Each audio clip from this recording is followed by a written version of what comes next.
Pelajaran kedua yang gua ambil di 2025, ya, ini sebenarnya gua ambil dari film ya, atau novel dari Dune, karyanya Frank Herbert, yaitu fear is not real, ya. Fear is the mind killer, itu gue belajar.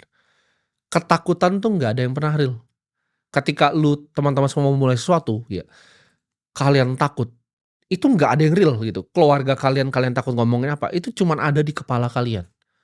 Kalian ngerasa ketika, "Oh, gue mau mulai usaha nih, gue mau mulai berinvestasi," tapi gue diejek sama teman-teman, gue diejek nonton edukasi sama orang lain. Orang tuh nggak ada yang pernah peduli sama lu, ya.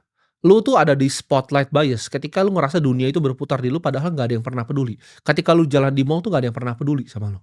Jadi gue kasih tahu bahwa ketakutan tuh nggak nyata. Buat apa ya lu takutin masa depan atas sesuatu yang lu nggak akan pernah bisa kontrol.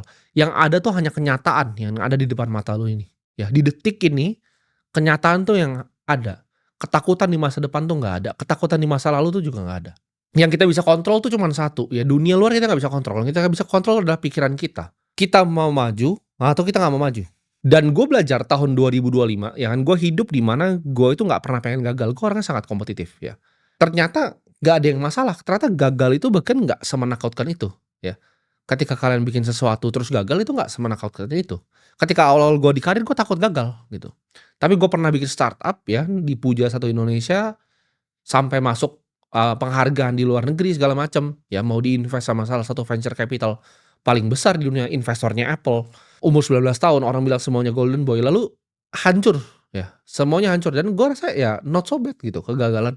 Gue bisa belajar banyak dari hal itu dan gue bisa lompat lebih jauh. Jadi 3 langkah mundur untuk 30 langkah ke depan itu nggak masalah. Gue selalu takut gitu kan, gimana kalau misalnya tahun ini investasi gue portofolio nggak bertumbuh gitu kan, gue punya target gue pengen bikin dana abadi, gimana kalau ini nggak tercapai? Tapi setelah gue pikir-pikir, nggak semua faktor gitu bisa kita kontrol. Semua itu ada waktunya ya. Fear is not real, ketakutan nggak nyata, yang penting kita berani untuk maju.